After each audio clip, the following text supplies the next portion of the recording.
Good afternoon, ladies and gentlemen. My name is Kevin, and I'm currently part of a team from the FSMOne research team. Well, today is a great day. I hope that we got no Johorian here, where probably a lot of them already went back to Johor for state election. Yep. So the moment when we decide to use the topic of after the rally is actually happens 1 month ago. I think about 1 month plus ago, where the market has been rallying significantly. But if you monitor the market on a weekly basis, I hope your heart is still okay. Because if you invest in, let's say, technology, let's say for some of the market like Japan, it's crazy. Even Korea is, I would say it's very crazy. So today we are delighted to have the investment professionals, to have the fund managers from various of fund houses. Let me introduce them. We have Mr. Chun Hong from Principal. We have Mr. Yasuo Kono from Amova, representing AHAM. And also, we have Mr. Christopher from Kenanga Investor Berhad. Today, feel free to scan the QR code and feel free to just grill them. You got this chance to grill them. If your fund is not performing, grill them here. I will help you to answer, I will help you to address the question to them. All right. So, without further ado, let us start with the first question on the Slido. Where I look at the Slido, I do notice that one question that really sparks my interest. People are asking about Warren Buffett's cash holdings. So this question, I just want to make it a warm-up. Hope that it's not too intense. I want all three panelists to answer this question in a very short and sweet way. Warren Buffett is holding abundance of cash. Do you think it's an indicator of a recession is coming? Maybe you can start from Mr. Christopher. Yes. Okay, first one to tackle this question. Yeah, I think, Warren Buffett has officially retired, right? I mean, he passed on the CIO role to Greg Abel. So actually, he's not officially involved in investment decisions anymore. But I think the key thing about Berkshire Hathaway is that it has gone to such a size that it's very difficult for him to deploy the cash already. I mean, we're talking about hundreds of billions. And for him to actually deploy these hundreds of billions into companies is getting very difficult. But if you look at his recent moves, I think, he invested in Alphabet's equity raise. So it means I think he still believes in tech as one of the key investments. So I mean, his biggest holding is still Apple. I think recently he participated in Google or Alphabet's offering, which they are raised funds to actually for the data center build out in the US. So I think that's still a positive indicator. Positive means that no recession. Mr. Yas. Yes. Especially for retail investors like us, it is not the toughest part to gain the return is timing of the investment and timing of the exit.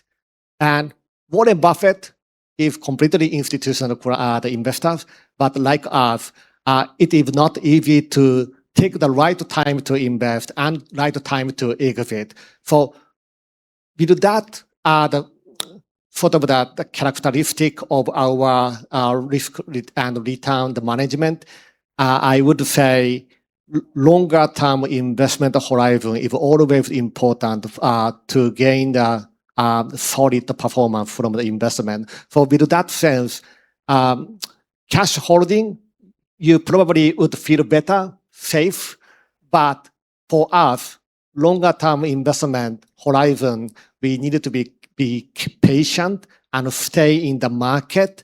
You can't control the timing, but just stay.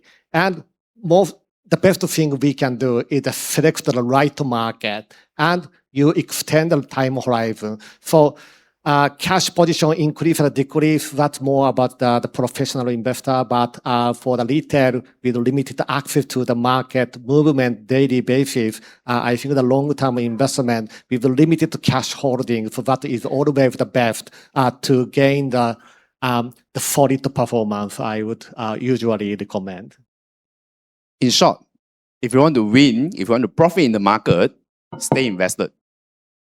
Mr. Lee. I can't comment much on how they think about that, and of course, I mean, some use that as an indicator that it's a contrarian play. But if you be tracking Warren Buffett, I mean, like what Chris mentioned, Warren Buffett is not in the investment board anymore. And also, you do usual is they are more institution. They are not a pure investor like three of us. Okay, that's different. Their KPI is slightly different, and also that the moment they deploy the cash, they put chunky investment into the company. Okay, that's one. They're not pressured by their whatever benchmark. We are pressured almost on a daily basis by our bosses and you guys. All right, so it's slightly different. Okay, and then second thing also to bear in mind. The first time Berhad bought into tech, he was pressured by his partner, Chinese Munger, the late Chinese Munger. Okay, that's another thing. Okay, he only buy into things that he know easy to understand. Coca-Cola, he like it. Tech, to be fair to him, no offense to him. For the past 5 years are all driven by tech. And does that mean that he's right or wrong? I maybe don't know. I can't represent that the company, how he thinks. Yeah. I kind of like what... Just to add on a bit. Yeah, sure. I just checked. Buffett is 95 years old, so let the guy chill a bit.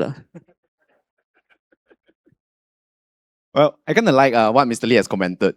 First, you need to decide your financial goal. After that, you allocate your assets accordingly.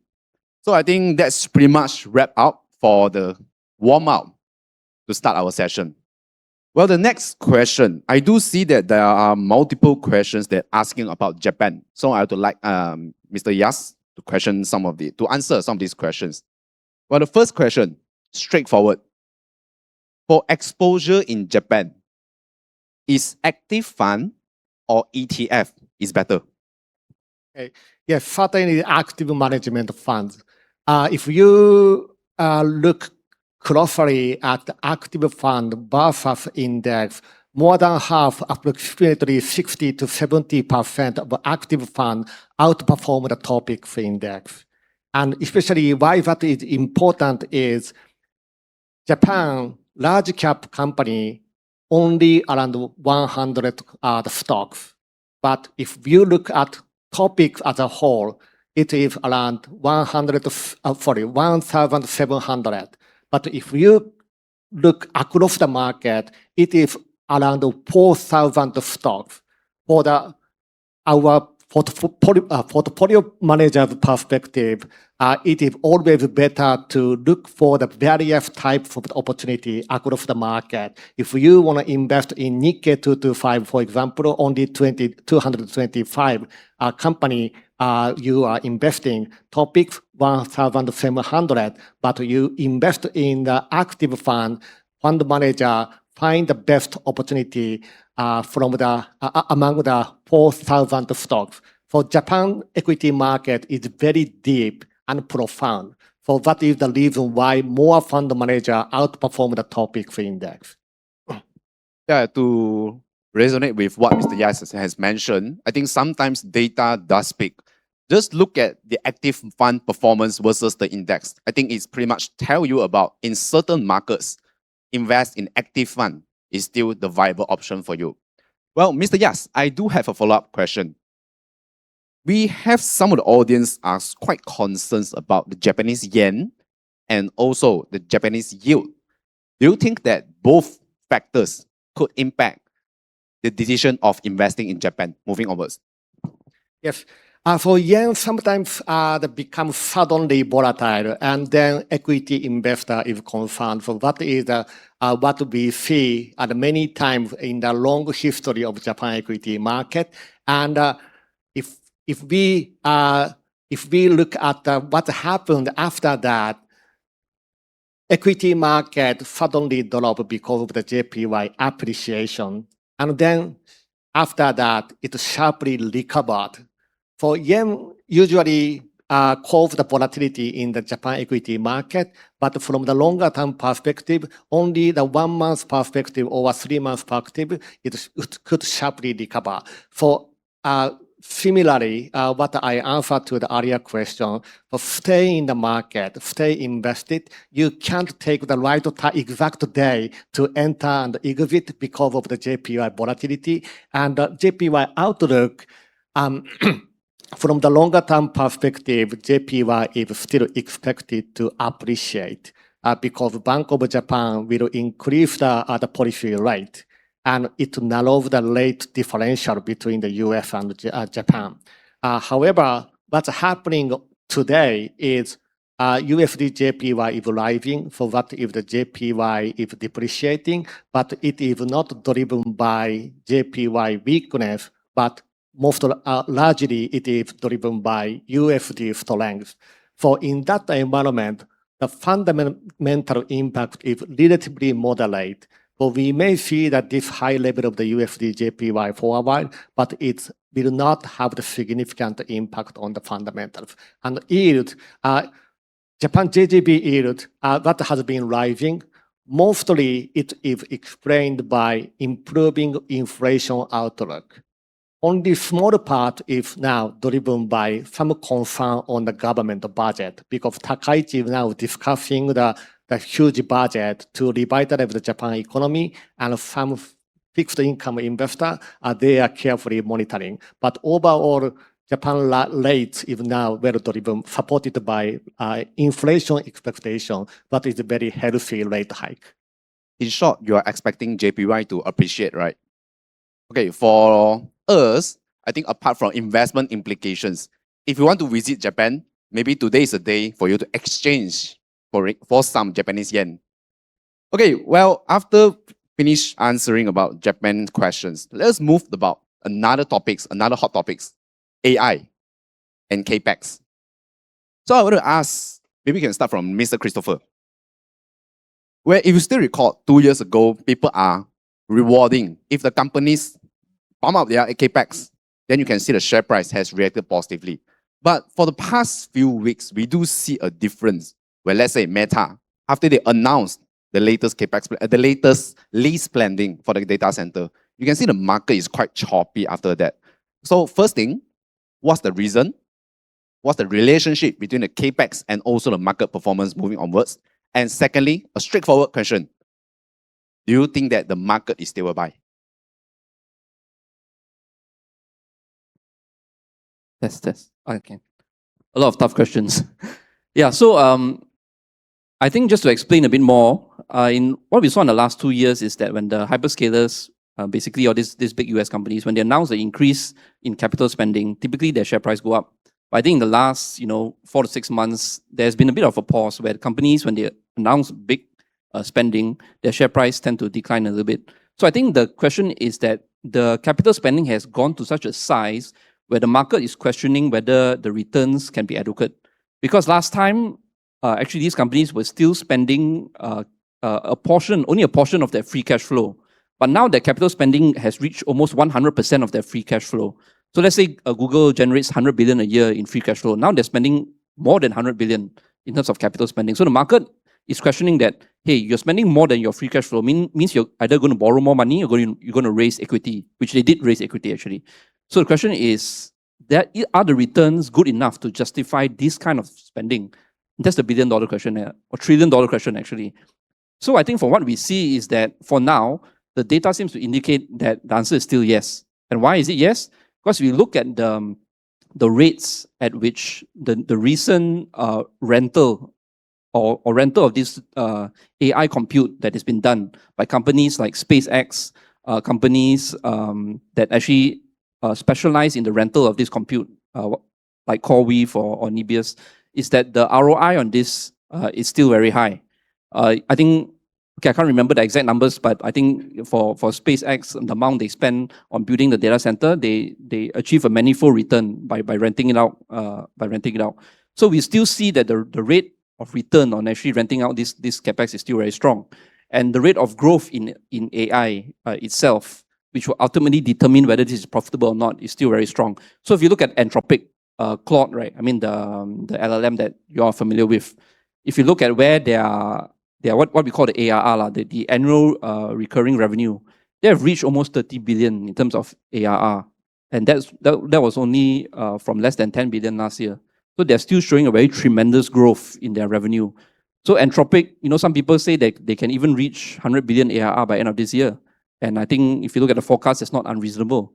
So as long as the growth in the AI spending, as long as companies adopt more and more AI spending in their business, I think this spending can be justified. Key takeaway, tremendous growth. Okay, Mr. Lee, we have addressed about some of the US semiconductor. Would you mind to explain a little bit about your thoughts regarding the South Korea semiconductor, particularly memory chips?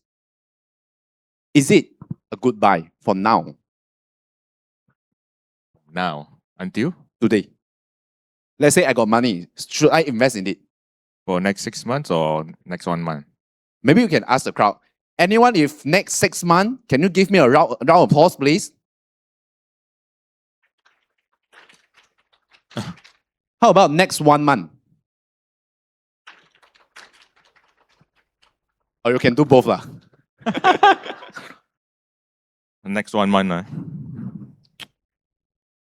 Personally, I told my team that the memory names are corrected 20 to 25% depending on which one you are tracking, Hynix, Samsung or Micron. So it's despite the rally, last year is like 100 over 200x, this year again. But look at the valuation, it's only like mid-single digit kind of multiple. Yeah. Unless, means if they sustain the kind of earnings for the next 5 years, your capital will be returned in the next 5 years. Okay, it is cheap. Look from the valuation point of view. Okay, the other thing also, like what Chris mentioned, this AI spending are continuing. If if one of the hyperscalers stop, when AI came, OpenAI came, everyone thought that Google is gone, Do you remember that? But the company doubled down, tripled down. And Gemini from nowhere become, at one point, is the leading AI agent. And then making a comeback. Yeah. So it's still ongoing. For the argument on Meta, I have not used their LLM, but my daughter used it. To translate one essay from Malay to English. It's totally different thing. The essay is talking about corruption. The pure out is about sexual harassment. I was like, and she just write it without literally double checking it. Yeah, so I was like, wow. So that's how bad Meta LLM. Yeah, but nonetheless, Meta is hyperscaler. They need to spend. If not, they will be forgotten. Okay. Of course, they have a lot of assets that's good for them. Okay, and also, if you realize that AI started from training, right now it's inferencing, and now agentic AI that's doing work for some of us. They are using it. These are using a lot more compute, like what Chris mentioned earlier. The rental rate just rebounded because the demand is just so strong. So the only thing that I'm going to watch out for is the coming IPO, the memory names from China, how it will perform. But I mentioned, like I say, this hyperscaler, if their DC is in China, they can use the memory there. But outside of China, do you think they dare to use? I don't think so. So with these three names controlling the huge market share, I think for next 6 months, it's safe to say that you'll make money from here. But if you want to buy the average one, I don't know. That's your own money. That's your own money. Okay, Mr. Lee, I would like to have a follow-up question. Since we mentioned about Asia semiconductor, what's your thoughts about the Chinese semiconductor? I have not much knowledge about that part there, but we like one of the company, Nora Semicon. That's why you can feature is in our top 10 holding in a few of our portfolio. So I think to invest in China, you need to move along with the government policy. You don't know that US and China are competing on the AI. And is neck to neck. Of course, the US-based AI is still leading, but the gap are narrowing rather fast. Partly because their energy cost is a fraction of US. So the chip that they used for the AI is way back compared to US, but the US consume a lot of energy. But to use Chinese chip to produce the kind of AI, you consume even more. But the energy that produced from China is 1/5 of what US is charging at the moment. Okay, so as long as the company that ride along with the government policy, it will attract a lot of fund flow. But bear in mind, all these A share, the liquidity are mainly driven by retailer. Fundamental investor, outside of China, you look at it, you'll be like, whoa, how can you justify the kind of valuation? Yeah. So it's slightly different. Yeah, US is, China A share is a bit like what the Japanese equity. You have to understand, you have to be there to understand who are the player in the market. Yeah. Speaking of Japanese equity, just for information, for the entire semiconductor supply value chain, actually Japanese semiconductor does play a role within the global supply chain. Mr. Yaps, would you want to address what's your view towards a Japanese semiconductor, and has the fund allocate more or less into this space for our investors here? Yes, the Japan equity funds maintain the exposure to Japanese semiconductor the sector, but because it is a very large scale supply chain, especially in Japan, as I mentioned earlier, final product, other material, testing equipment. So there are so many companies are there. In Japan, around 200 companies, listed companies are involved in the supply chain of the semiconductor. So what we are doing right now is we are a bit shifting to the other part from the mainstream. So Japan still have the many representative semiconductor company. Initial rally is usually led by these representative large cap company. But after that, market focus is now extending to the other areas. Currently, the smaller cap and material company and machinery company, they are more indirect beneficiary from this trend. So as long as the global AI trend will continue, this second wave is coming into that part of the Japanese semiconductor industry. So the answer is yes, we maintain the exposure, but we are a little bit adjusting the exposure between the product segments.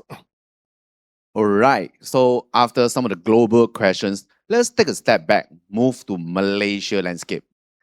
For the first question, I want to ask Mr. Chris, because he specifically mentioned the name of Kenanga inside. So I just read it. Why is Malaysia E&E not in Kenanga focused investment area? The second question, with the government initiatives on semiconductor value chain, are there any near-term upside?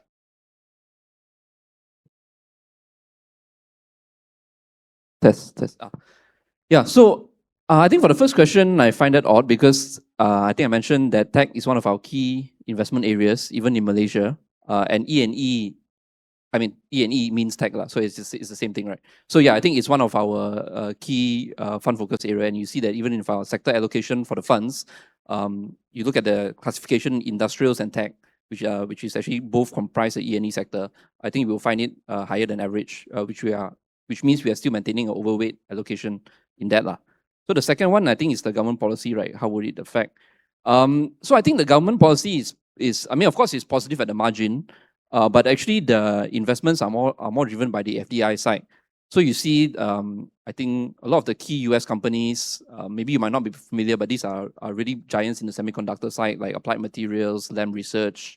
They are actually opening huge plants in Penang, Batu Kawan, expanding their facilities. Even Intel also has a new facility coming up. So we see a lot of new FDI coming in. The government policy in terms of giving preferential tax rates, land access, that has actually helped. So a lot of our small companies here, part of the ecosystem, even companies that do, simple things like, precision metals, mechanical parts. I mean, this might be considered quote unquote simple, but they actually have quite good margins, and the company stock prices have seen quite good returns also. So I think this is a key area that, we are invested in, and we continue to, look for new opportunities in as well. Well, you know what? When I'm looking at the Q&A, I do notice that probably 80% of the question is asking about AI, asking about tech, asking about can we still buy, these kind of questions. So instead of asking one by one, maybe I just get all three panelists here. Just a quick one. First thing, is AI a buy? Second, is AI a bubble? Third thing, for your personal portfolio, would you continue buying more or less? Maybe you can start from Mr. Lee first. Certain AI can be a bubble, okay? Those that, that spend a lot and yet cannot generate a good result, okay? So that, yes, there's a concern, especially those that without other avenue of sales. Just like OpenAI versus Gemini. Gemini, the Google ecosystems, all are profit making. Yeah, so they can afford to continue to spend and outspend everyone else. Whereas OpenAI or Anthropic are different.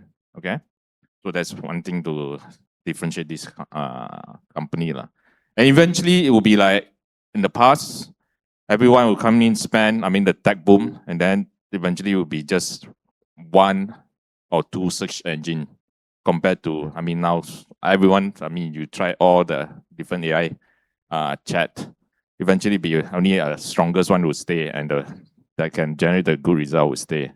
But we are not there yet, so I still think it's a buy for AI. For second question is to add more, is it?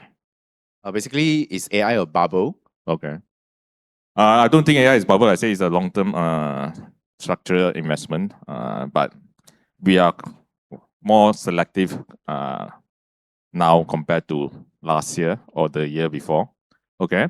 As for the portfolio that we manage, a lot of our portfolio, including Malaysia-based, ASEAN-based, we shifted to Asia type of portfolio construct, as in we buy into growth.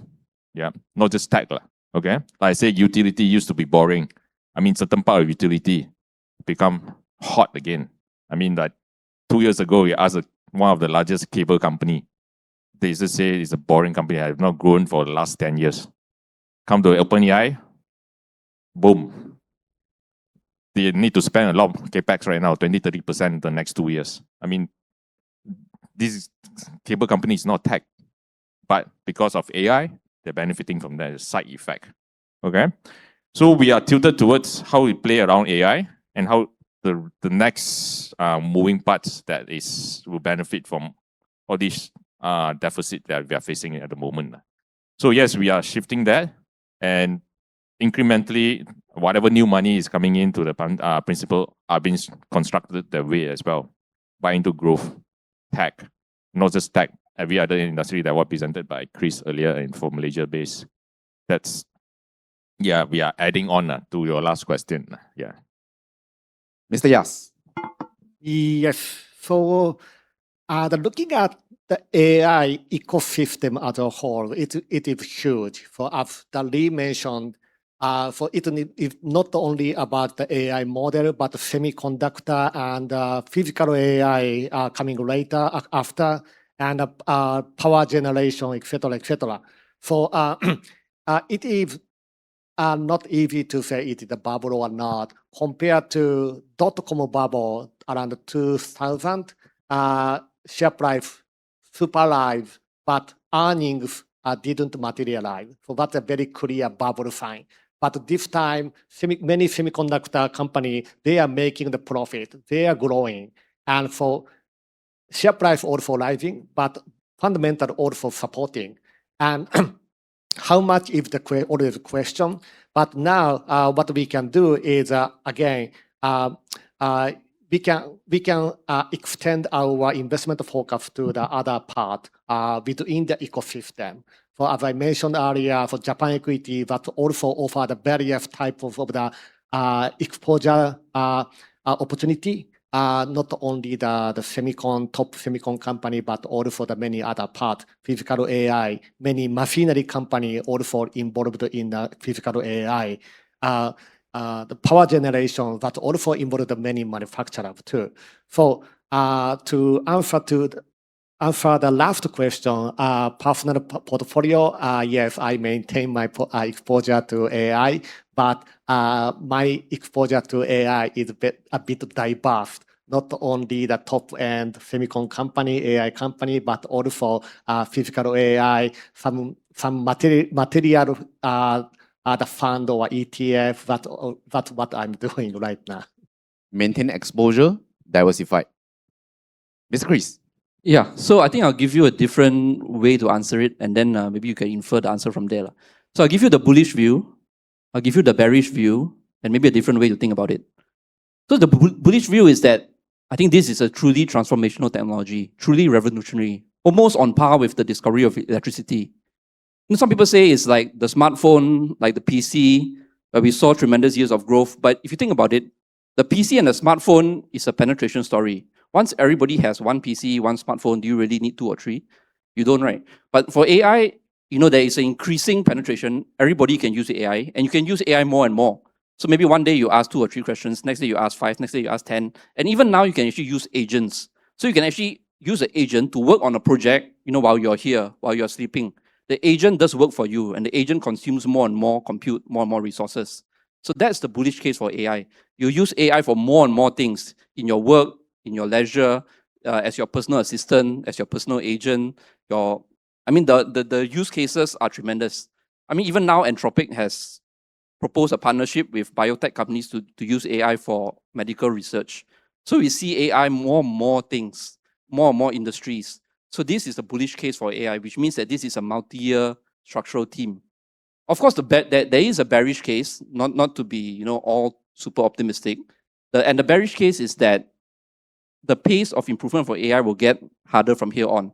I mean, early days, yes, AI is improved, but now we are starting to see that it's harder to get more and more improvement. Like what Chun Hong said, you know, Meta, sometimes they make stupid mistakes when trying to even do something simple. So is that really AI? But what we see is that the pace of improvement is still progressing, right? I mean, even despite some hiccups here and there. But if it were to come to a complete stop, then maybe that could be a bearish case. So there is a bullish and bearish case. So, and then the third one is a different way to think about it, right? And a different way is that aside from AI actually makes other industries more productive and actually enables other companies to have new business models, like the biotech side. I mean, maybe we could see a revolution in terms of new medicine because of AI. And so actually, you could actually look into different industries and what other beneficiaries of AI rather than just investing in AI as in the direct layer. So whether it's a bubble or not, you know, certain companies could be in a bubble. Certain company share price where they do like, you know, 5 to 8 times in the last 1 year. Then if there's a 20-30% correction, then that's not surprising, right? I mean, because something when it's gone up so much, there is a tendency for gravity to take hold and profit taking to come in. So I mean, you can't just blindly buy as well. But I think here we do believe that it's a multi-year structural theme. And I think the key is that, you know, is to actually find those companies where will be a further on beneficiary from AI rather than just stick with the ones that have gone up like, you know, 5, 8 times and so that has done so well already. All right, great. I hope that it answers most of the questions here regarding to AI and tech from all the opinions from our panelists here. Well, we have about 2 minutes left. So apologize that probably I can't address all the questions to the panelists, but I would like to again invite all 3 panelists. Keep it short and sweet. Can you give me 1 catalyst and 1 risk that you are monitored for the second half of the year? Maybe we can start from Mr. Yas, followed by Mr. Lee, and Mr. Christopher. Mr. Yas, over to you. Sure. Regarding the Japan equity, the big catalyst is coming this month. The administration, the government will announce the big the fiscal stimulus supporting the 17th growth area, and also the corporate governance improvement, but also coming this month too. The risk, the short-term risk always are coming from the overseas factors. Currently, probably the JPY volatility, but also some part in the United States, geopolitical risk too. But again, stay invested. Long-term driver is the very solid. So Japan, the key risk always the short-term and coming from the overseas markets. Mr. Lee. Okay, catalyst. I mean, to me, equity is all about growth. As long as anyone deliver growth, will be there.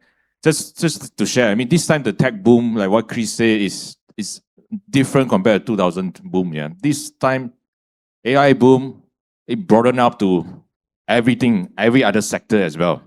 Okay, including energy, utility, water, and so eventually the tools is, I mean, the AI tools become so fast that eventually the corporate also have to change the laptop, the PC, the handphone as well. I mean, you don't know. Yeah, so it's way broad this time around. So I can't tell you what are the catalysts beside the earnings. But the only risk that I want to share with you and also my team, a bubble will not burst as long the interest rate is stable or on the way down. I mean, US, don't talk about the rest of the emerging market. Okay? So if usually the central bank that will break the bubble and cause a recession. Okay? But we are not there yet. So we are watching very closely inflation and the strength of the growth. Okay? So, but I'm still on the camp that interest rate for US will be stable, if not down. But I'm watching that. That's the biggest risk that I want to watch out for. Yeah, for equity market. Mr. Chris, over to you. Test mic, yeah. I really want to agree with the risk because what I really remember, one quote by one famous investor, I think it was Stanley Druckenmiller. I think he says that bull markets don't die of old age. They are slaughtered by the Federal Reserve. Meaning that bull markets don't die just because, it's too long already, then the market just goes down. It goes down usually because there's a contraction in liquidity. And this is caused by the Federal Reserve raising interest rates. And we saw that in 2022, where the US began on the interest rate cycle, and we saw the tech had a serious correction. And even in the Nasdaq bubble, so although it didn't happen immediately, it was when the Federal Reserve started raising interest rates a lot. There was a lag time, maybe 6 months after that, the market started coming down. So it's really because of tight liquidity. I mean, this is a super simplified example, but let's say if there's all the money in the world was, let's say, $100, and there's only one asset in the world, so that asset will be worth $100, right? But if the money contracts to $80, then the asset will become $80. Super simplified, but you get the picture, right? When there's a liquidity contraction, then the price of assets must come down. I mean, theoretically. So the greatest risk to markets is the Federal Reserve and interest rates. But for now, at least, we think that a pause is most likely rather than a hike. And even if a hike is probably one hike, which I think the market can still digest. But if there's a series of hikes, like 3 to 5 hikes, then you got to be careful, market. All right, I think that pretty much answered a lot of the questions that pop in my mind. I point in your mind. So all the experts, they are still here. Please catch them. If you do have any further questions, don't be here outside, please. So I think that's pretty much wrap up the panel discussion from today. Thanks for the time, everyone. Thank you and see you.